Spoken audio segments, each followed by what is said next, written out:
এখন তো আমরা প্রত্যেকেই রাগ হয়ে যাবেন, প্রত্যেকেই নিজেকে হুজুরের থেকে আপডেট মনে করি, ভালো মনে করি। যে খারাপ আছে তো মোল্লাই আছে দুনিয়াতে, আর কেউ খারাপ নেই। মোল্লারাই কি, আর কেউ খারাপ নেই, আমরা সব ভালো। মোল্লারা না থাকলে আমরা ঠিক থাকতাম, ঠিক না? আমি তো মাঝে মাঝে বলি নেটের মাধ্যমে মোল্লা উঠায় দেওয়া যায়। নেটের মাধ্যমে কম্পিউটারে যায়েন, দুনিয়াটা নিয়ে আসেন, এখন দেওয়া দেয় মোল্লা গুরারে বাইসা বাইসা উঠায় দিয়ে তারপরে টেলিভিশনে কম্পিউটারে দেখেন দুনিয়াটারে কেমন দেখা যায়। মোল্লাগুলা উঠায়া দিতে দেরি, দেখবেন আপনার কম্পিউটারের কালার চেঞ্জ হইতে দেরি করে না। খোদার কসম চেঞ্জ হবে, আপনি পুরা দেখেন আপনার কম্পিউটারের কালার চেঞ্জ হয়ে যাবে। কিন্তু আজকে সমাজ ভাবে কি মোল্লাই সব নাটের কি, নাটের গুরু, এটিকে উঠে দিলে আমরা ভালো থাকতাম। তোমরা ভালো থাকতে, তাহলে তোমাদের জন্য রাত্রে কান্ত কে? রাত্রে মুসল্লায় পড়া কে কান্ত? এই কথা বইলা किसी को सोने में मजा, किसी को खाने में, किसी को मजा आता है सोने में, किसी को आता है खाने में, हमें तो मजा आता है तेरे आगे रोने में। তোর জন্য কে কান্ত? কে উঠা বাংলাদেশের পরিবেশকে এই লাল সবুজের পরিধিকে আধ্যাত্মিক সুরক্ষার চাদর দিয়ে কে ডাকত? মোল্লারাই তো ওইটা রাত্রে ঢাকে। যখন তুমি ঘুমে থাকো, 40,000 হেফজোখানার ছেলেরা রাত্রে ঘুমের থেকে উঠা লাল সবুজের পরিধিকে আধ্যাত্মিক সুরক্ষার চাদর দিয়ে ঢেকা দেয়। কি বলমু একটা না রাগ হয়ে যাবেন? সারাদিন বাইরে থাকলেন, ঘরে যদি সারাদিনে একবার হেলো না করলেন, আর রাত্রে যখন ঘরে ফিরলেন কি লাগেনি? সারাদিন কই আসিলা, ঠিক না? কার লগে কাটাইছ? এখন তো আর আমারে হেলো করার দরকার হয় না, রাস্তাঘাটে থাকো কতজনকে দেখা যায়, ঠিক না? কি মনে হয় বোঝেন নাই? হ্যাঁ, তো সারাদিন আল্লাহটা ভোগ করেন, একবারও তো আল্লাহ বলি না, একবারও তো আল্লাহকে হেলো কই না। এটার নাম গাফলত। সারাদিন ভোগ করি কাঠটা, মনে হয় আগেরটা বুঝাইতে পারি না। সারাদিন ঘরে হেলো করেন নাই, ঠিক না? আবার পরে কি শরীর পর্যন্ত সঙ্গা দেখে, শরীর যে অন্য কোনো ফেরান আসে কিনা, না সঙ্গে না। মনে হয় বুঝাইতে পারি না। যদি এইটা হয় তো সারাদিন ভোগ করেন কাঠটা। আল্লাহকে তো একবারও হ্যালো বলে না, আল্লাহ ডাকে না। এটার নাম গাফলত, এটা রোগ, এটাও জীবনের রোগ। এটার থেকে অনেক কিছু তৈরি হয়, জীবনের রোগ। তারপরে যেটা, সেটা হলো স্বার্থপর হওয়া, জীবনের রোগ। স্বার্থপর আছে না? না নাই? আমরা সবাই স্বার্থপর, কিন্তু স্বার্থটা ফিট হওয়া দরকার ছিল এক জায়গায়, ফিট হয়ে গেছে আরেক জায়গায়। আখেরাতের ব্যাপারে যদি স্বার্থপর হইতো, স্বার্থপর বুঝেন তো, স্বার্থ ছাড়া কিছু করে না, লাভ ছাড়া কিছু করে না, স্বার্থ ছাড়া কিছু করে না। স্বার্থ থাকলে করে, নিঃস্বার্থ কিছু করে। কিন্তু এটা হওয়া দরকার ছিল আখেরাতের জন্য। কামল ছোট থেকে ছোট, ওইটাও সামনে আসলে ছাড়ার কথা ছিল না। বড়টা তো করে করেই খুঁজা খুঁজা ছোটটাও করে। জিজ্ঞাস যদি করে এই ক্ষুদ্রটা করলা কেন, তা উদাহরণ দেই হাদিস থেকে। খানা পড়ে গেছে, ওটা তুলা খেতেছে। জিজ্ঞাসা করছে আমিরুল মুমিনিন, সব তো বিভিন্ন দেশের ডেলিগেট, কেউ রুম থেকে আসছে, কেউ পারস্য থেকে আসছে, সব বিভিন্ন দেশের সরকারি ডেলিগেট, বড় বড় সম্মানী লোক। আপনি এই মুহূর্তে নাটকায় খেলেও তো পারতেন, অন্য মুহূর্তে খাইতেন। তো বলছে আখেরাতের স্বার্থ আছে। আউত্রুকু সুন্নাত হাবিবি লিহা উলাইল হুমাকা, আহম্মকদের জন্য আল্লাহ রসুলের সুন্নত ছেড়ে দিব? ওনার জীবনের একটা আজীব কাহিনী আছে। বাইতুল মুকাদ্দাস যখন মুসলমান জয় করেন, তো ইহুদিদের একটা অনুরোধ ছিল যে আমরা চাবি ওই পর্যন্ত দিব না যতক্ষণ আমিরুল মুমিনিন না আসে। দেশ নিয়ে গেছো নিয়ে যাও, বাইতুল মুকাদ্দাসের চাবি দিব না। কেন আমাদের কিতাবে লেখা আছে যার হাতে চাবি যাবে তার পুরা সবকিছু আমাদের কিতাবে লেখা আছে। আমরা মিলায়া দেখবো এই ব্যক্তি সেই ব্যক্তি কিনা। এর আগে চাবি দিব না, জান দিয়া দিব, চাবি দিব না। তো উনি যখন চিঠি পায়ে রওনা হইলেন আর শামের সীমান্তে ঢুকলেন, শামের সীমান্তের কাছে পৌঁছলেন, তো রাত্র হয়ে গেল। ওইখানেই উনি অবস্থান নিলেন, কিন্তু সারা রাত্র বৃষ্টি ছিল। সকালবেলা পালা ছিল উনি উটের রশি টানবেন, আর ওনার খাদেম বা গোলাম কৃতদাস উটের উপরে চলবে। এইভাবেই সফর চলতেছিল যে কিছু পথ আমি উপরে থাকবো, তুমি রশি টানবে, কিছু পথ আমি রশি টানবো, তুমি উপরে থাকবে। আল্লাহ রসুল গ্যারান্টি দিতেছে যে মুসলমানের প্রয়োজন মেটাবে ফালাহুল জান্নাহ, তাকে আমি জান্নাতের গ্যারান্টি দিলাম। আপনি ফাইল নিয়ে অফিসে গেছেন, আপনার লিগেল ফাইল, ঠিক না? ও যদি আপনার প্রয়োজনটা মিটাইয়া দিত এই কথা মনে করা যে আল্লাহ রসুল জান্নাতের ওয়াদা করছে, তাহলে ও ডেলি জান্নাত কতটি কামাইতো। কিন্তু ও আগ্রাজওয়ালা, কি স্বার্থপর। তো ফাইলের ভিতরে আকাশের যত তারা ওনাদের এত দ্বারা, নামটা বললাম না, ঠিক আছে? আকাশের যত তারা ওনাদের কত দ্বারা, দ্বারা বাড়ি করে করবো আপনাকে না, রাখেন। স্বার্থপর। অথচ কালকে রাত্রে আমি পড়তেছিলাম, কালকে রাত্রে এখনো বের করে দেখাতে পারি, যাবে আছে ওই কিতাব, মোবাইলে লোড করা আছে, পড়তেছিলাম। যে মুসলমানের প্রয়োজনকে মেটায়া দিবে আল্লাহর জন্য, আল্লাহ রসুল বলছে ফালাহুল জান্নাহ, আমি তার জান্নাতের দায়িত্ব নিলাম।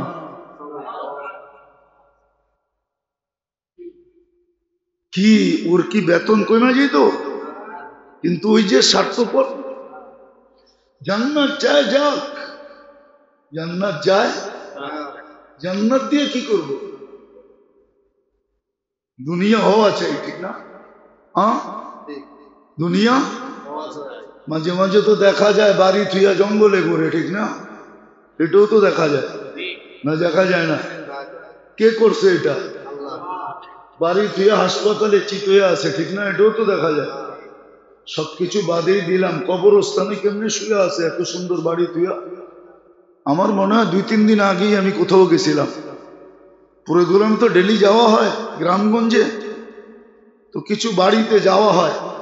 তো ওই ব্যক্তির বাড়ি দেখে আমি ভাবতেছিলাম যে এই ব্যক্তি কবরে থাকবে কি করে? ওর কি একটু মনে পড়বে না যে আমার এত সুন্দর বাড়ি, আমি এখানে আসি কি করে? ভাবা তো উচিত ছিল যে কবরে এই সুন্দর বাড়ি দিয়া থাকবো কেমনে, কিন্তু থাকতে তো হবে, গড়ালারাই তো রেখে আসবে, ঠিক না? এগুলো হলো জীবনের রোগ। আছে কিনা আগে টেস্ট করেন। শুধু ডাক্তারের কাছে যে বললেন না, অনেক সময় দেখি ডাক্তার বলে আপনার কোনো টেস্টের দরকার নেই, কিন্তু রুগী বলে আরে ডাক্তার সাহেব 2টা লেখা দেন না। জিগান, বিশ্বাস হয় না? আমার অনেক ডাক্তার পরিচিত আছে, মহব্বতের আছে, মাঝে মাঝে যাওয়া হয়, এমনি যাই, অনেকদিন দেখা হয় না, ফোন করলো দেখা হয় না, আমরাও চেম্বার থেকে আসতে পারি না, যাওয়ার পথে একটু বসেন দেখা হোক। তো দেখি রুগী বলে, ডাক্তার বলে না না আপনার টেস্টের দরকার নেই। আরে না ডাক্তার সাহেব দেন না 2টা 10টা লেখা। তো ডাক্তার কি করব, অপারগ হয়ে পুরা লেখা দিয়া দেয় A to Z, করা তুই। কিন্তু করার পরে দেখা যায় কোনো রোগ নাই।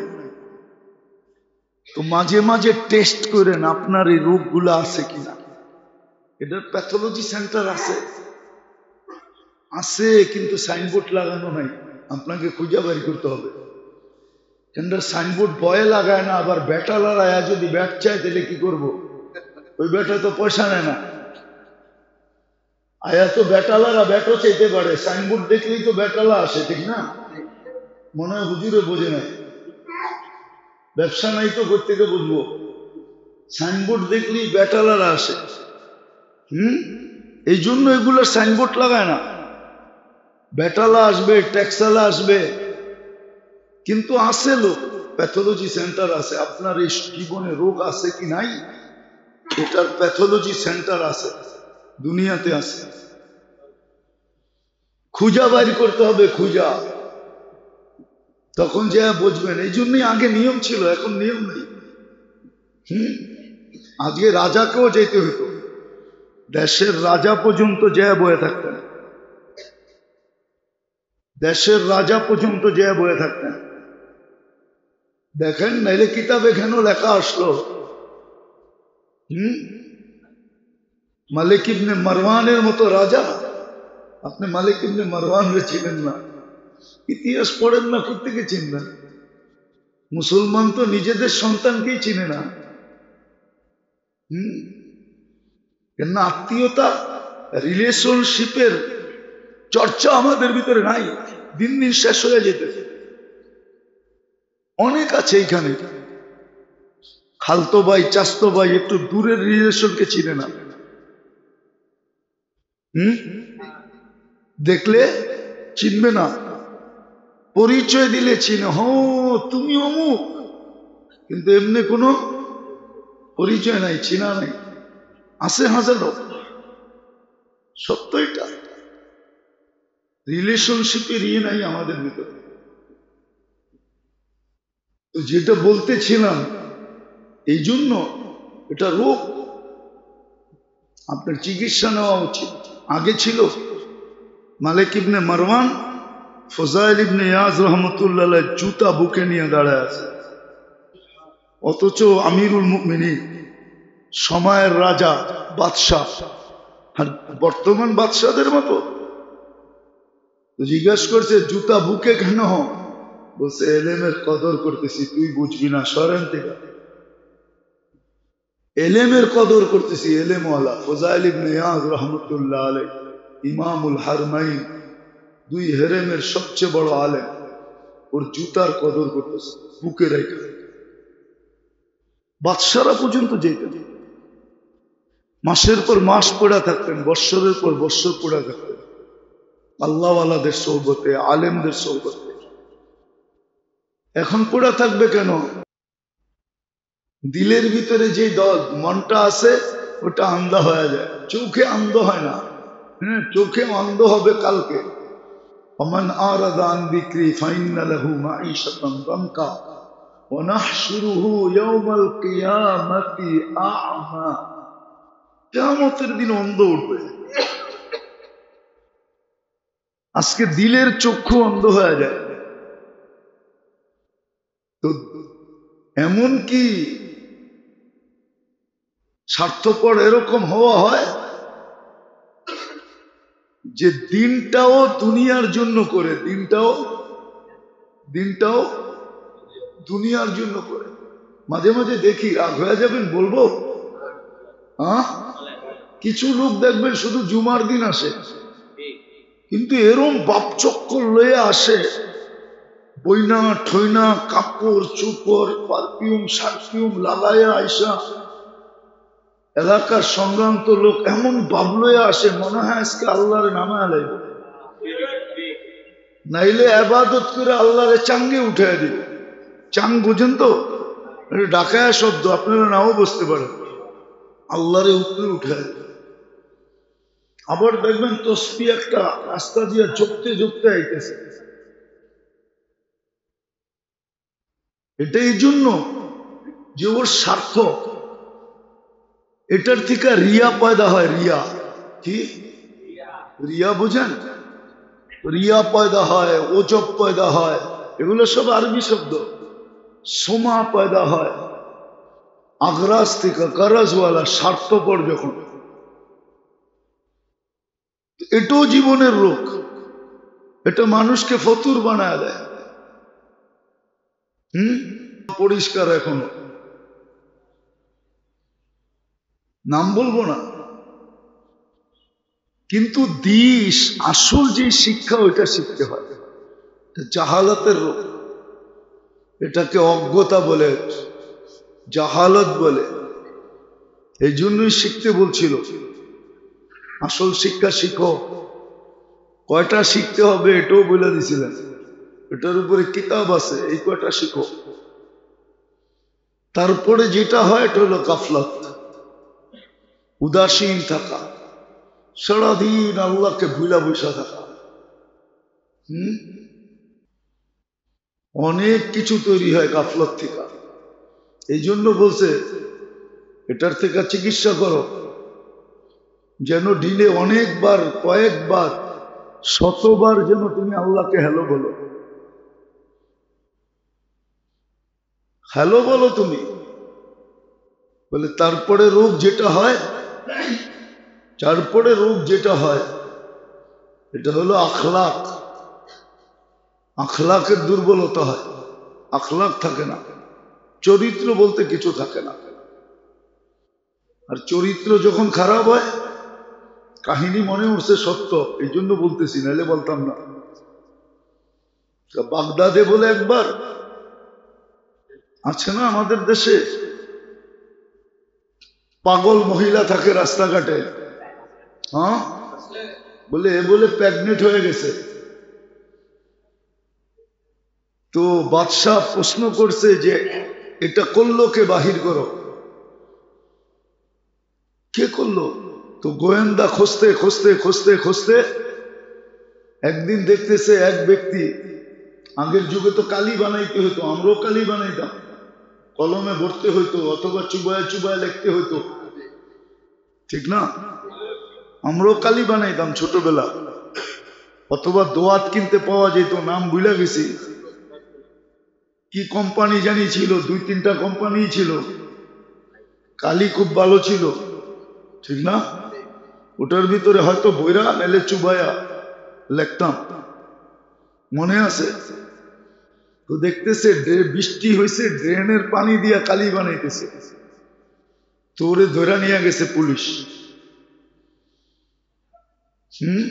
বলছে ওর রুচি খারাপ, ওই এই কাজ করতে পারে, নাহলে কেউ করতে পারে না।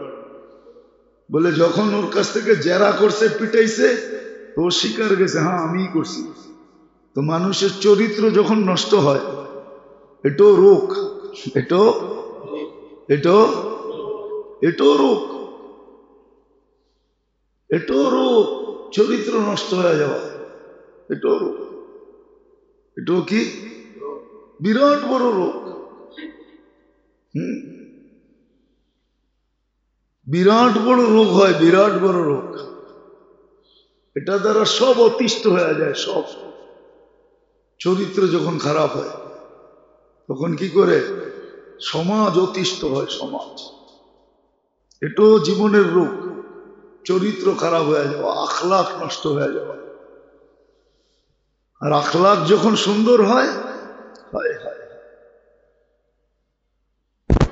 আখলাক যখন সুন্দর হয় তখন গ্রাম যেরকম মানুষকে বাগানের দিকে টাইনা নিয়ে আসে, ফুলের গ্রাম কিন্তু মানুষকে ফুলের কাছে নিয়ে আসে।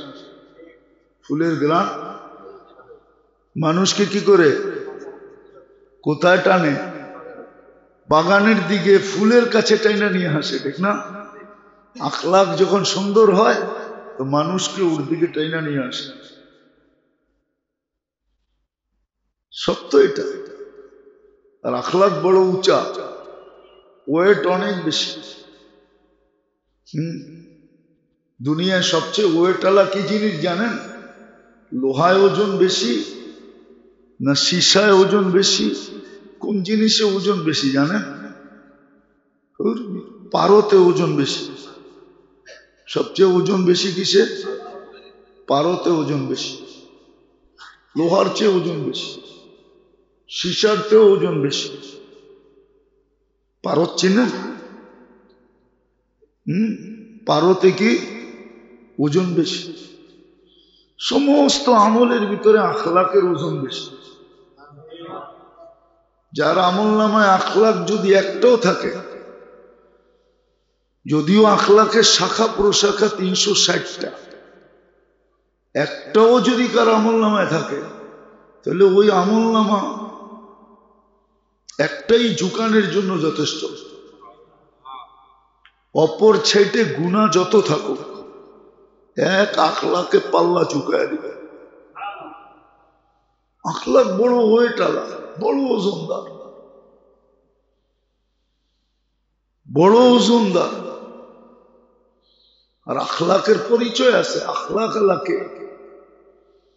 তো বললাম যে আখলাক না থাকা, চরিত্র নষ্ট হওয়া, এটাও জীবনের রূপ।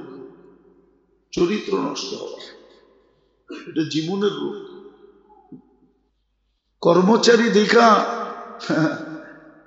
হায় হায় হায়, কর্মচারী দেখা যে কর্মচারী, কর্মচারী দেখা যে চাকর, এটা ভাবা ঠিক না। এটাও আখলাকের ভিতরে পড়ে, চরিত্র খারাপের ভিতরে পড়ে। কর্মচারী দেখা যে চাকর, এটা বাবা ঠিক না, এটা বাবা ভুল। এই জন্য বহুত মানুষ আছে, আপনাকে আমি চোখে আঙ্গুল দিয়ে দেখাইতে পারবো, যারা এটা ভাবতো ওদের জেনারেশন এখন মানুষের জুতার কাছে বসা। দেখাবো 2-4টা, 2-4 না, 2-4 ডজন না, 2-400 না, 2-4 হাজার দেখানো যায়। বিশ্বাস হয় না? এক যুগে আমাদের দেশে জমিদারি প্রথা ছিল, জমিদার প্রজাদেরকে চাকর মনে করত। বাংলাদেশের সমস্ত জমিদার ফ্যামিলি খোঁজেন, অধিকাংশের সন্তান দেখবেন মানুষের চামচামি করে, চামচামি চামচ হিসাবে পিচপিচ করে। ওটার কুফল। ওই যে বাপদাদা মানুষকে চাকর ভাবত, যদিও কবর থেকে দেখে, কিন্তু প্রতি উত্তর করার ক্ষমতা নেই। আজকে ওর জেনারেশন চাকর। ও যদি মানুষকে চাকর না ভাবত, এই জন্য আল্লাহ রসুল যাওয়ার সময় চিৎকার দিয়েছেন 2টা জিনিসের কথা বলে, আসসালাহ ওয়া মা মালাকাত আইমানুকুম। তোমাদের অধীনস্থদের খবর নিও। অধীনস্থ আল্লাহ বানাইছে বিদায় ওকে চাকর পাইব না। আজকে আমাদের বিত্তশালীদের স্বভাব এটা, কর্মচারীরা চাকর ভাবে, চাকর, এটা আমার চাকর। চাকরি করে বিদায়, চাকর বাবা ঠিক না। তো যেটা বুঝাইতেছিলাম, সর্বশেষ তারপরে যে রোগ হয় সেটা হলো স্বার্থ। তো ওমর রাদিয়াল্লাহু তাআলা আনহু ঢুকতেছিলেন, তো আবু উবায়দা রাদিয়াল্লাহু তাআলা আনহু মিশর স্বাধীন করছেন। আরে শাম স্বাধীন করছেন উনি, আবু উবায়দা রাদিয়াল্লাহু তাআলা আনহু। উনি সেনাপতি ছিলেন। আর ওই যুগে সম্ভ্রান্ত লোকেরা সব শামে বাস করত। এখনো আছে, প্রত্যেক দেশের কিছু এরিয়া আছে যেখানে সম্ভ্রান্ত লোকেরা থাকে। অন্যদের ওইখানে থাকা অ্যাবিলিটিও হয় না, আবার ওনারা পছন্দও করেন না যে অন্য লোক থাকুক। তো সম্ভ্রান্ত লোকেরা থাকে, যেমন গুলশান, বনানী, ধানমন্ডি, বাড়িডালা, মিন্টু রোড, কিছু ফ্ল্যাট আছে, ওইখানে সম্ভ্রান্ত লোকেরা থাকে, অন্য কেউ থাকে না। আপনি ঢুকলে দেখা যাবে পারে না, ল্যাংটা কইরা চেক করবে। আছে না? না নাই, মনে হয় না চিনেন টিনেন না মনে হয়। আমি চিনি, মাঝে মাঝে যাওয়া হয়, দেখি আমারে চেক না করলেও অন্যেরে চেক করে, অন্যেরে চেক করে। আছে কিছু জায়গায় এরকম। আমরা মুরব্বী ছিলেন, দুনিয়ার থেকে চলে গেছে, এক জায়গায় গেছে, এখানে লুঙ্গি পরা ঢুকা যাবে না। তো উনি লুঙ্গি জুব্বা পড়া ছিল, লুঙ্গি খুলে ফেলাইতেছিলেন যে লুঙ্গি যখন পড়া ঢুকা যাবে না, তো লুঙ্গি রেখা যাই, আমার তো জুব্বা পড়া আছে, অসুবিধা কি? হ্যাঁ হ্যাঁ, আপনি মনে হয় চিনেন না, ঠিক না? আছে, চলেন আমার সাথে দেখা দিব। উত্তরে আছে কিছু খাওয়ার হোটেল আছে, লঙ্গিপুরা ঢোকা যায় না। লঙ্গিপুরা গেলে আপনাকে ঢুকতে দিবে না। লঙ্গিপুরা গেলে আপনাকে ঢুকতে দিবে না। তো ওইখানে এরমই করা উচিত, লঙ্গি খুলে রেখা দিয়ে তোর কাছে আয়া, আবার পরে পড়বো না। কি কন? তো যেটা বুঝাইতেছিলাম, স্বার্থ এটা জীবনের রোগ। বহুত লোক আছে স্বার্থপর, এটাকে আগ্রাস বলে, করস, স্বার্থপর। এটাও জীবনের রোগ। তখন ও দুনিয়ার স্বার্থ দেখে, আখেরাতের স্বার্থ দেখে না। এটাই কোরআনে ইঙ্গিত দিছে। তখন ও অন্ধ হয়ে যায়। তামাল কুলুবুল্লাযী ফিস সুদূর। অথচ হাদিসে আছে, হাদিসে আছে। কালকে রাত্রে আমি পড়তেছিলাম। আপনি বলবেন আপনি আবার পড়ার সময় কোন সময়? না ভাই, আলহামদুলিল্লাহ, এটা অভ্যাস, না পড়লে ভালো লাগে না। যদিও ওলামা তোলাবা আছে এখানে, এদের পড়ার অভ্যাস নেই। আমাদের পড়ার অভ্যাস আছে, যদিও ঝগড়া ডেলি হয়। ঝগড়া ডেলি হয়। আমি কালকে রাত্রে 3টায় ঢুকছি বাসায়। কয়টায়? আজকেও কয়টায় ঢুকুন জানি না, কিন্তু তারপরও 1-8 ঘন্টা পড়তে ভাল লাগে, মজা লাগে। কালকে রাত্রেই পড়ছিলাম। আমার তো বিশ্বাস, আমার কথা লেখা রাখেন, আমি মাটি টেস্ট করে বলতেছি, মাটি সয়েল টেস্ট করে, যে বাংলাদেশ নিয়ে খেলবে, এই মাটি আপনি চিনেন না, আমার সয়েল টেস্টে বলতেছি, আমার কোনো সংস্থান না, এই দেশ নিয়ে যে খেলবে একদিন আগে বা পরে সে বেইজ্জত হবে, এতে কোনো সন্দেহ নেই। যদি কোনো পরাশক্তিও খেলতে চায়, ও বেইজ্জত হবে। এই দেশের মানুষের খেলতে হবে না, এই মাটিই খেলবে। আপনি জানেন না এই মাটি কোন মাটি? আপনি আমার মতো ইতিহাস পড়েন না, পড়লে আপনি আমার কথা একমত হইতেন। আমি ইতিহাস পড়া বলতেছি, পড়া, কেননা পড়াই আমার নেশা। আমার বেশি কিছু নেশা নাই।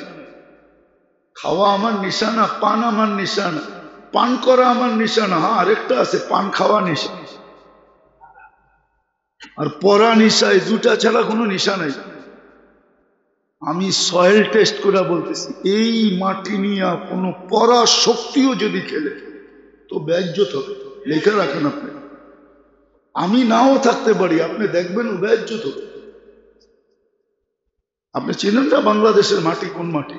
আপনি কোন মাটিতে জন্ম নিয়েছেন এটা আপনি জানেন না।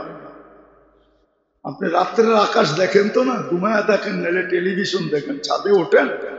আমরা সারা রাত্র রাস্তায় থাকি, আমরা মাঝে মাঝে আকাশ দেখি। বেশিরভাগ সময় রাত্রে ল্যান্ডিং হয় বাংলাদেশে। বিদেশে যখন যাই তো রাত্রে আসি। প্লেনে তো বৎসরে 200-100 বার চড়া হয়, তো আমরা আকাশ দেখি যে বাংলাদেশের আকাশের কালার কি। এই মাটি বড় খতরনাক মাটি। এই জন্য কেউ যদি খেলতো, ওর বিবেক বুদ্ধি থাকলে ও খেলতো, ঠিক মতো খেলতো, উল্টাপাল্টা খেলতো না। এই মাটি বড় খতরনাক মাটি, মানুষের খেলতে হবে না। তো যেটা বুঝাইতেছিলাম, এটা হলো রোগ, স্বার্থপর হওয়া, এটা হলো জিন্দেগির রোগ। আরো 2-1টা রয়ে গেছে, বাঁচলে আবার শোনাবো নে। চিকিৎসা নেন, টেস্ট করেন আপনার ভিতরে আছে কিনা, বৈশা বৈশা ভাবেন, নিজে নিজে ভাবেন, নিজে নিজে চিন্তা করেন যে এই রোগগুলো আমার আছে কিনা। নিজে নিজে ভাবেন। আপনি যদি নিজে নিজে ভাবেন তো আল্লাহ আপনাকে শুধরায়া দিবে, বুঝায়া দিবে, আল্লাহ জানায়া দিবে আছে কিনা, ভিতর থেকে বাইসা উঠে। আল্লাহ করুক, আল্লাহ আমাদেরকে পূজার তৌফিক দান করে। ওমা আলাইনা ইল্লাল বালা।